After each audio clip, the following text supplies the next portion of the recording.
A maneira como vivemos o presente, a maneira como vivemos os dias de hoje, a maneira como vivemos a nossa vida depende da forma como nós enxergamos o futuro.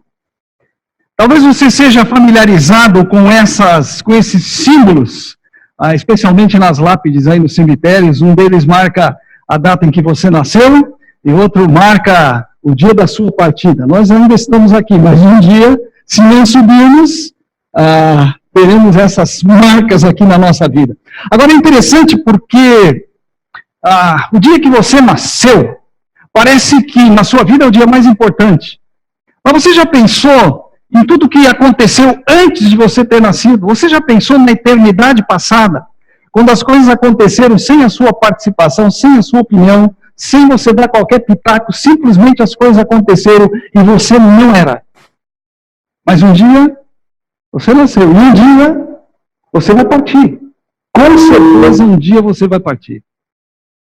Esse pedacinho de tempo que está entre a estrela e a cruz, esse pedacinho de tempo que para nós parece uma coisa tão grande, tão importante, algo tão valioso, na verdade é um pedacinho dentro da eternidade passada e da eternidade futura. Existem aqueles que vão passando pela vida e, na verdade, eles não pensam no futuro. O futuro para eles, especialmente para você que é jovem, que é adolescente, talvez o futuro pareça algo tão grande, tão enorme, tão à sua frente, está assim uma vida inteira pela sua frente. Cuidado, esse pensamento ele é falacioso, ele engana. Existem aqueles que vão vivendo a vida, eles não pensam no futuro, eles não preparam-se para o futuro, eles não sabem o que lhes reserva o futuro, são imprudentes ao viver dessa forma. Existem aqueles que adotam uma filosofia de vida bastante existencialista, quem sabe seguindo os ensinos, entre outros, de Jean-Paul Sartre, que dizem que o que existe, na verdade, é essa vida. E chegará o dia em que isso vai terminar. E aí é o fim de tudo. Portanto, aproveite.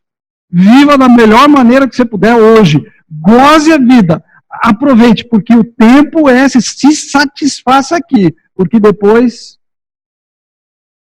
Bom, existem também aqueles que, de uma forma ou de outra, abraçam aquela ideia de que... quem sabe, ciclos de reencarnação, teorias aí provenientes do budismo ou de doutrinas espíritas, façam você pensar que um dia você vai voltar para viver esse mesmo inferno que a gente vive aqui, e indefinidamente vivendo esse ciclo interminável para, quem sabe, um dia você ser absorvido, perder a sua personalidade, deixar de ser você, você vai ser absorvido pelo cosmos, tenha ele o nome que tiver. Portanto, esta vida aqui nada mais deve ser do que uma preparação de um aperfeiçoamento para que na próxima, quando você voltar, seja um pouco melhor do que foi agora. Essas doutrinas ou esses pensamentos, eles não têm uma base objetiva, um fundamento objetivo no qual apoiar essas crenças. Mas nós cristãos, nós temos algo sim, algo objetivo no qual nos apoiarmos, e nós sabemos algo sobre o futuro, ou ao menos nós deveríamos saber algo acerca do futuro, de que um dia nós cristãos vamos nos encontrar. Nós vamos subir. Por favor, Vitor, passa aí o slide. E essa é a perspectiva bíblica, essa é a perspectiva cristã da vida. Deveríamos saber disso e deveríamos viver a partir dessa filosofia de vida, dessa perspectiva, desta cosmovisão. Nem sempre é assim. Até porque muitas vezes nessa vida aqui nós estamos tão ocupados, tão distraídos, tão interessados em muitas outras coisas, que não temos tempo ou não temos prazer, satisfação em olhar para frente e entendermos esta perspectiva que a Bíblia nos apresenta. Tá bom? Eu sei que tantas coisas nos acometem, tantas coisas surgem na nossa vida, problemas, preocupações, situações das quais nós não temos controle, que momentaneamente nos deixam atônitos. E nós baixamos o olhar e pensamos apenas nas nossas preocupações, mas eu quero dizer para você, ainda assim, neste momento, exatamente nestas horas, a alternativa que nós temos é olhar para frente e pensarmos no futuro.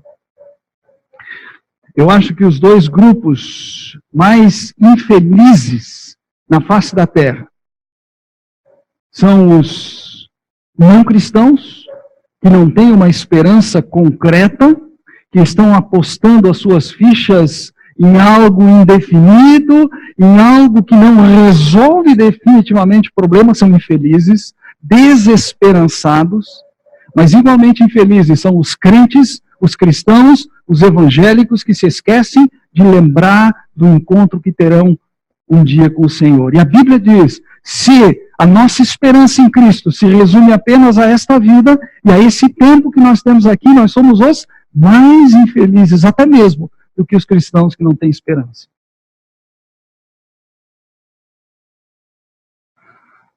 Filipenses, o livro, a carta que nós temos estudado nestas últimas semanas, trata do tema alegria.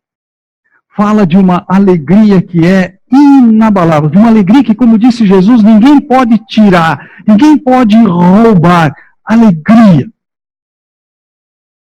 A Bíblia, toda ela afirma a alegria como uma característica do cristianismo, como uma característica própria, exclusiva do cristão. O reino de Deus não consiste em comida, bebida, nessas coisas, mas justiça, paz e alegria no Espírito Santo. Carta aos Romanos, capítulo 14, verso 17. Agora, a alegria será inabalável apenas quando ela estiver firmada no céu. A alegria só poderá ser inabalável, inarredável, quando ela estiver afirmada no céu.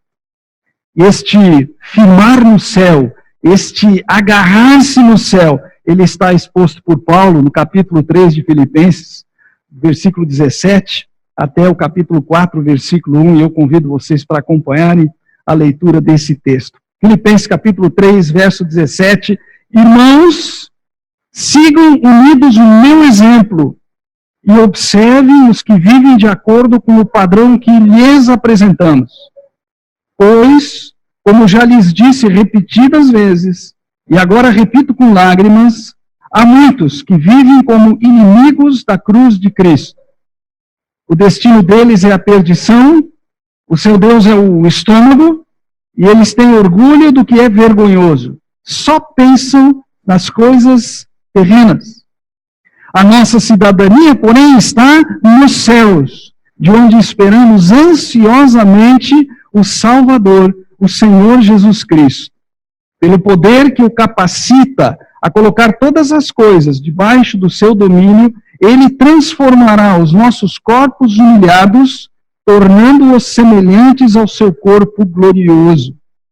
Portanto, meus irmãos, a quem amo e de quem tenho saudade, vocês que são a minha alegria e a minha coroa, permaneçam assim firmes no Senhor, ó amados.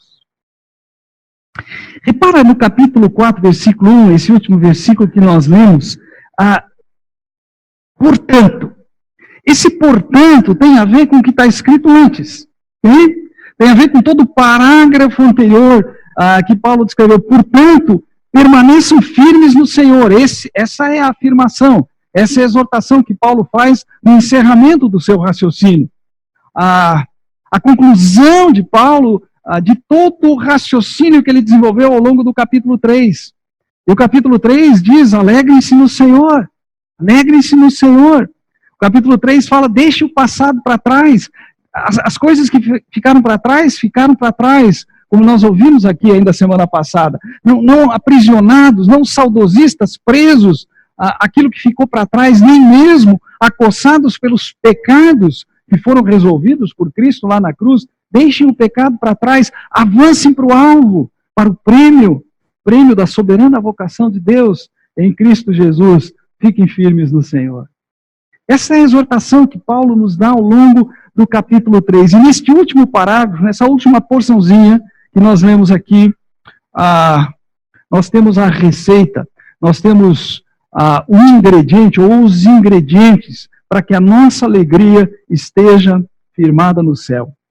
A sua alegria, minha alegria, a nossa alegria como cristãos estará firmada no céu se, em primeiro lugar, nós imitarmos modelos celestiais e não modelos terrenos.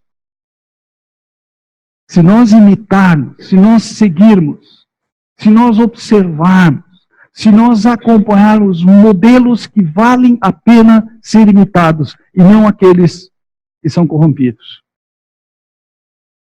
Irmãos, sigam unidos o meu exemplo e observem os que vivem de acordo com o padrão que lhes apresentamos. Porque eu já falei, e aí ele relata aqueles que são o modelo errado.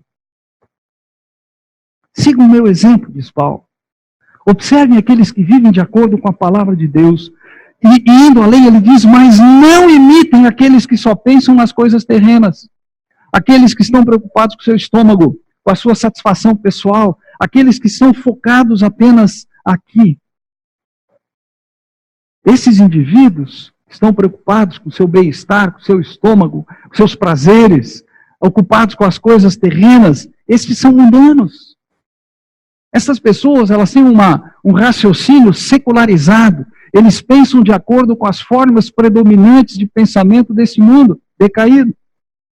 Estão ocupados com dinheiro, estão ocupados com sucesso, estão ocupados com o seu próprio bem-estar, estão buscando prosperidade, poder, carreira. Agora, o problema é que nós não podemos mais enxergar Paulo. Nós não podemos mais conviver com Paulo, observar como ele andava para poder imitá-lo, mas nós devemos observar, e ele escreve isso aí no versículo 17, observar aqueles que nós podemos enxergar e que vivem de acordo com os padrões da palavra de Deus. Aqueles que são bons modelos para serem imitados. Quem é o seu ícone? Quem é o seu modelo de vida cristã? Em quem você tem se mirado na sua vida cristã? Nós vivemos tempos de celebridades, influenciadores, digitais ou não, coaches, infelizmente, eu confesso para vocês que eu vejo cristãos, repare o que eu vou dizer, eu vejo cristãos que se miram nesses modelos.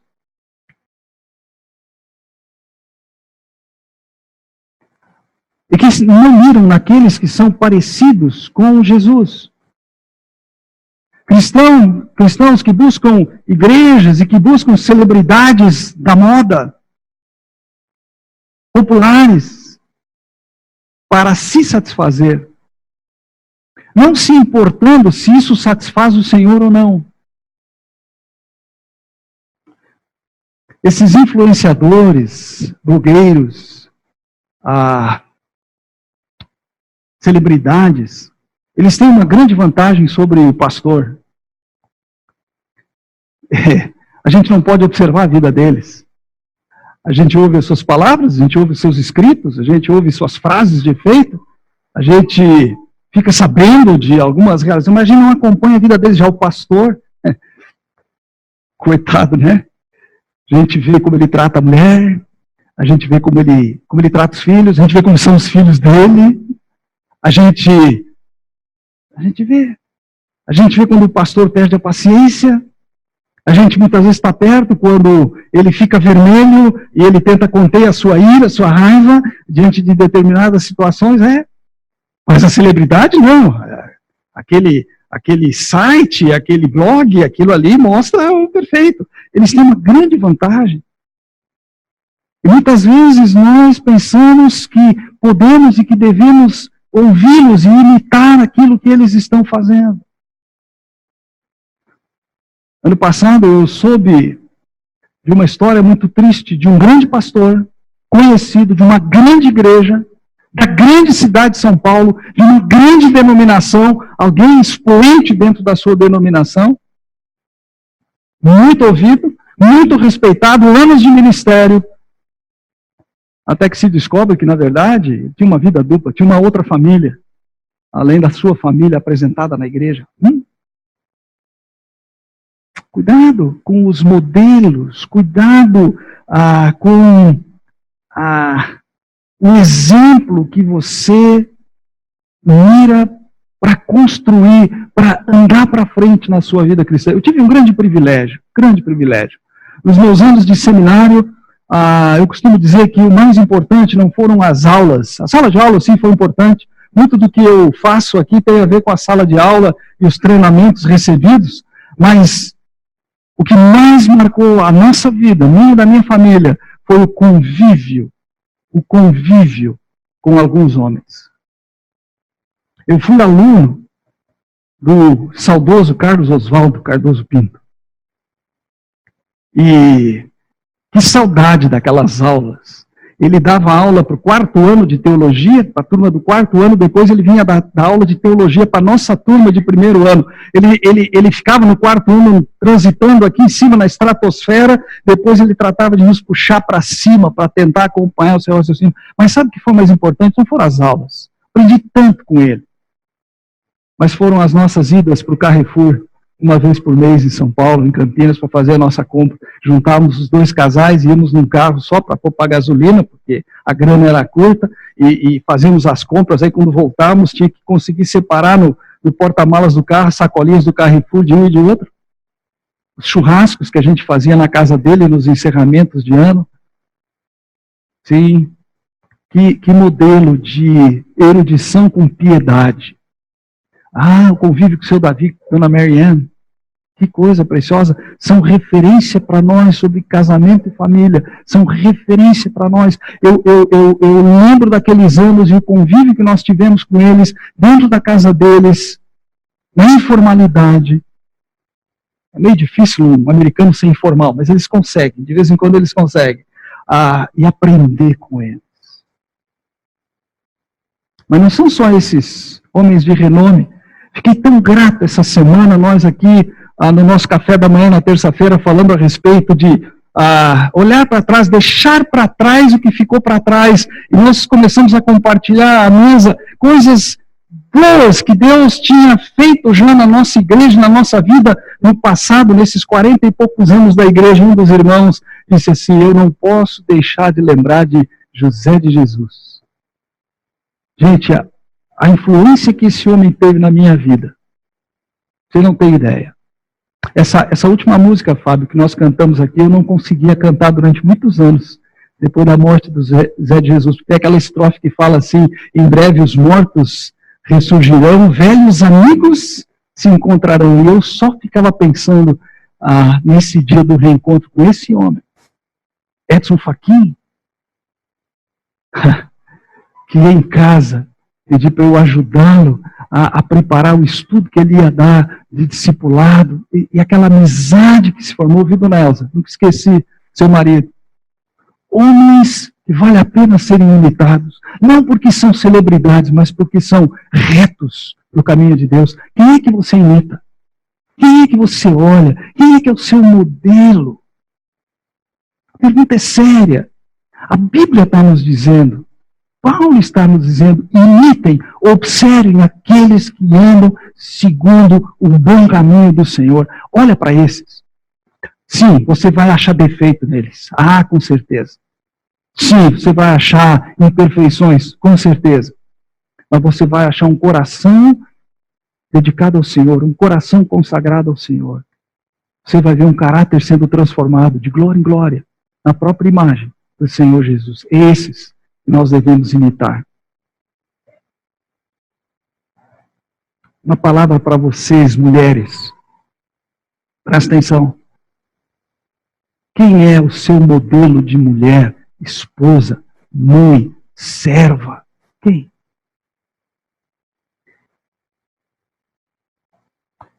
Homens, presta atenção. Quem tem sido o seu modelo de um homem de Deus, marido, pai, servo? Quem aparece no computador, no celular, ou é alguém que você observa? Pais, mães e pais, quem tem sido modelo para os seus filhos? Quem?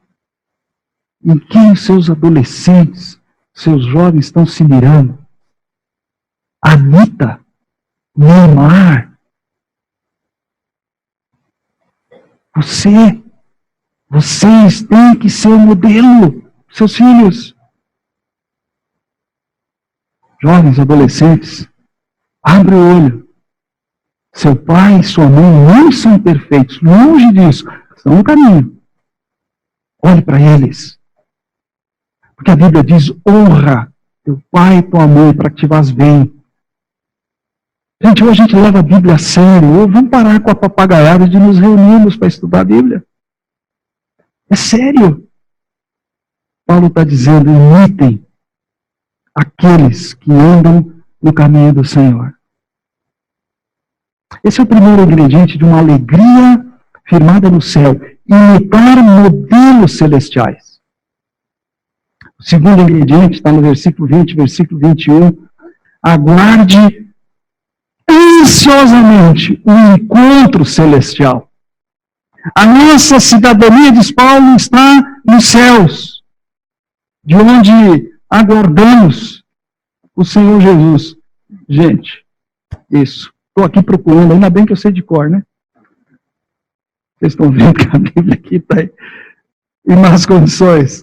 A nossa cidadania está nos céus, de onde esperamos ansiosamente o Salvador, o Senhor Jesus Cristo.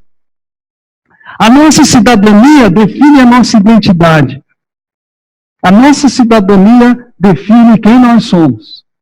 Nós somos cidadãos dos céus.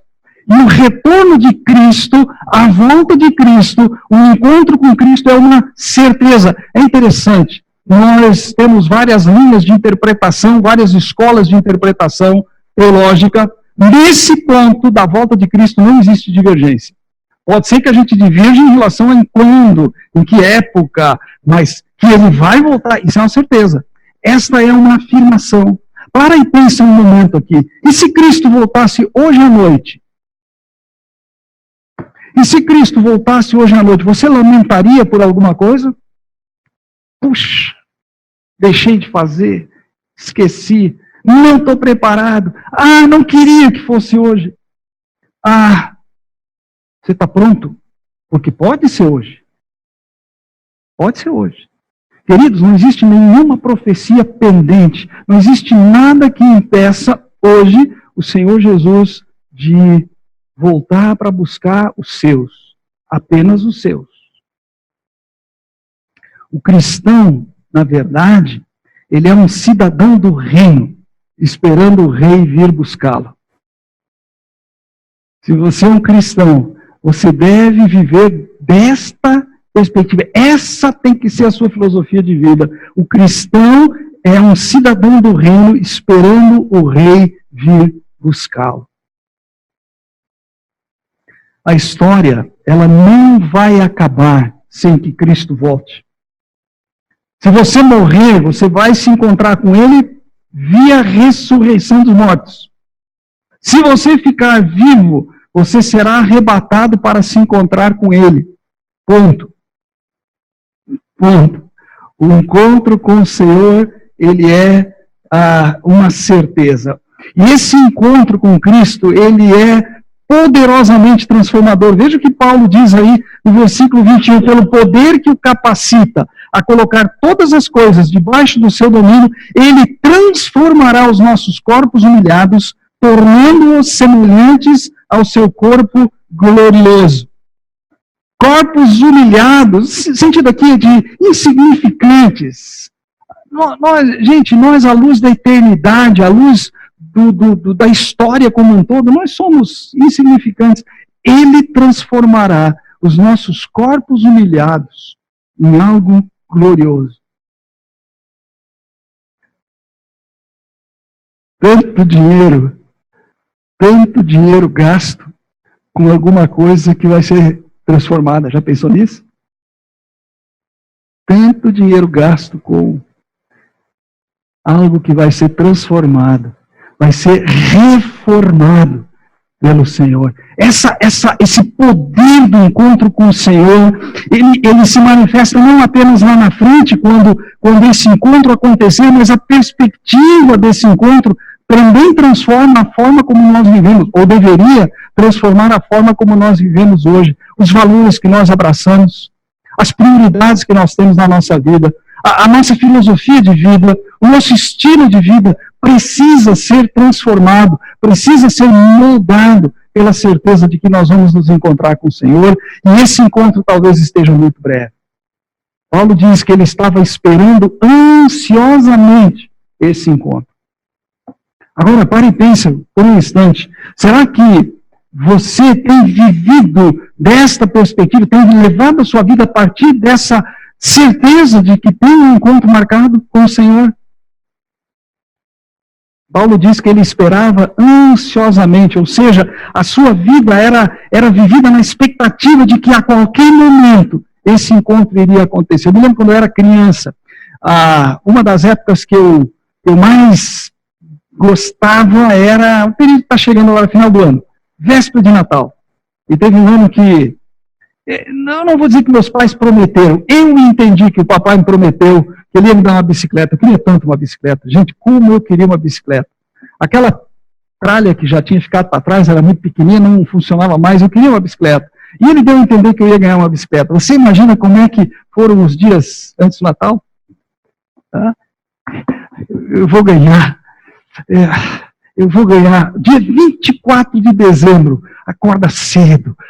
Eu tentava espiar, minha mãe, ela fechava a porta da sala, ela preparava um canto com os enfeites, com uma árvore de Natal, ela preparava um canto lá de casa e ainda botava uma cortina na frente. Aí os presentes estavam lá e eu não conseguia enxergar aquilo. Eu abria a porta da sala, tentava espiar, mas ela não dava o tempo de eu ir lá para olhar atrás da cortina. Ela estava sempre por perto.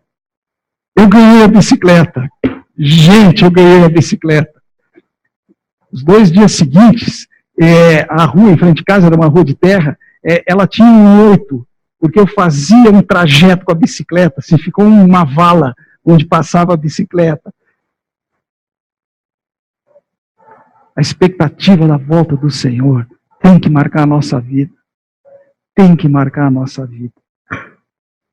E quando nós miramos modelos celestiais, quando nós esperamos ansiosamente essa certeza do encontro que pode acontecer a qualquer momento, e vamos nos encontrar com Ele nos ares, seja pela ressurreição, seja pelo arrebatamento, o resultado disso é o capítulo 4, versículo 1, permaneçam firmes no Senhor. A alegria inabalável, ela persevera no Senhor, apesar das circunstâncias, apesar dos problemas, apesar das dificuldades, apesar das inconstâncias, apesar das quedas, ela persevera no Senhor. O verbo que Paulo usa aqui, esse termo é manter-se fiel, é um termo militar, permaneça em posição, não saia do seu lugar, fica firme, permanece no Senhor. Anos atrás nós fomos no Brasil, enchidos por um slogan: a esperança venceu o medo. A esperança que está firmada no céu, ela vence não apenas o medo, ela vence tudo mais. Ela vence prioridades erradas que nós temos na nossa vida, preocupações erradas que nós temos na nossa vida, buscas equivocadas, lutas erradas, todas estas coisas que matam a alegria, que extirpam a alegria da nossa vida, quando a nossa esperança está colocada no céu. A nossa cidadania está lá. Esperamos ansiosamente, imitamos bons modelos. A nossa alegria, ela está firmada no céu e ela é inabalável. Sabe, a perspectiva do encontro com o Senhor, esse encontro celestial que tudo vence, ele está muito bem ilustrado, muito bem mostrado no início da igreja cristã. Em Atos capítulo 1, versículo 11, os discípulos estão preocupados porque Jesus havia sido crucificado, tinha ressuscitado, fazia já 40 dias que ele tinha ressuscitado. Eles estão perguntando para o Senhor, Senhor, a restauração do reino de Israel, quando é que isso vai acontecer? Jesus disse para eles, olha, isso aí não importa para vocês vão ser minhas testemunhas quando o Espírito Santo descer, e então até os confins da terra vocês serão minhas testemunhas. E eles estão ali ainda digerindo aquilo que estava sendo falado quando Jesus começa a ser erguido, a ser levado, a subir na direção do céu e ao encontro do Pai. E eles estão olhando, boquiabertos, quando eles reparam, tem dois anjos, dois varões vestidos de branco ao lado deles, e esses varões dizem assim para eles, esse mesmo Jesus que vocês viram subir, vocês vão ver descer. Mais 10 dias, depois dessa palavra dos anjos, da subida do Senhor, mais 10 dias o Espírito Santo vem, enche a vida daqueles homens.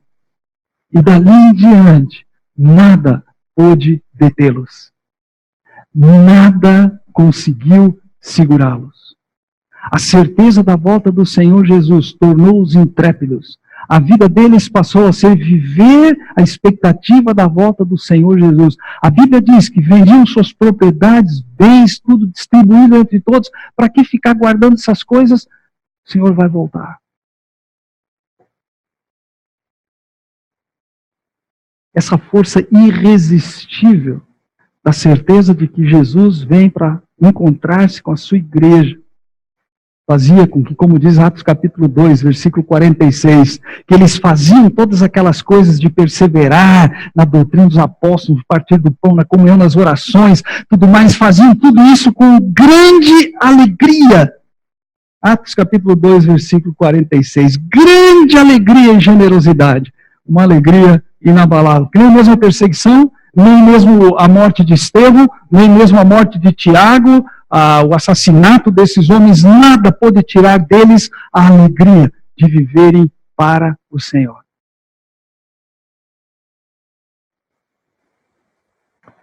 Aqueles que conhecem a Cristo há bastante tempo, talvez lembrem, e essa foi uma das músicas que eu aprendi lá na minha mocidade.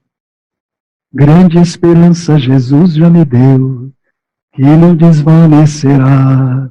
Há uma gloriosa morada no céu, que em breve minha será. Tudo porque neste dia feliz, o meu Senhor aceitei. Grandes riquezas e bênçãos celestes, nas mãos divinas alcancei. Alegria nós queremos. Alegria nós precisamos. Alegria nós buscamos. Mas sabe, ela não está aqui. Teu time vai perder, teu candidato vai ser derrotado, teu dinheiro não vai cobrir tudo que você precisa, o seu carro vai pifar, a sua casa vai envelhecer. A alegria tem que estar firmada no céu. E para estar firmada no céu, imita, observa, imita bons modelos.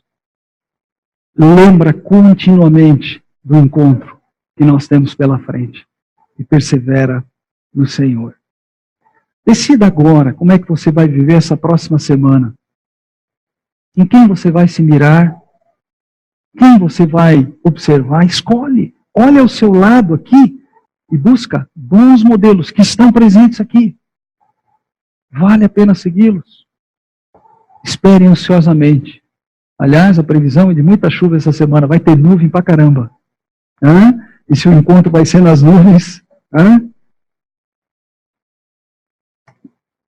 e em quem você vai se firmar, em quem você vai se segurar, que seja nele. Amém? Curve a sua cabeça e vamos orar. Senhor, quando levamos a sério a Tua palavra, e não fazemos da meditação na Tua palavra apenas um exercício eventual de domingos, mas fazemos dela nossa bússola, nosso padrão, ou como diz a declaração de fé da nossa igreja, de tantas igrejas, a única regra de fé e de prática, isso nos constrange a obedecê-la. Isso nos constrange, isso nos obriga a levar a sério as exortações, as orientações, as advertências que ela nos faz. Por favor, nos ajuda, a mim, os meus irmãos e irmãs aqui, a prestarmos atenção à Tua palavra, a abrirmos a nossa mente para que o Senhor ministre aquilo que precisa, quem sabe, mudar radicalmente na nossa vida. Qual tem sido a nossa busca, Senhor? Qual tem sido a fonte da nossa alegria? Uma fonte perecível, uma fonte que seca? Ou uma fonte inabalável que se encontra contigo? Eu te agradeço porque a Tua palavra nos ensina o certo. E eu peço que o Senhor nos ajude a praticarmos apenas aquilo que é certo. Oramos assim, em nome de Jesus. Amém. Amém.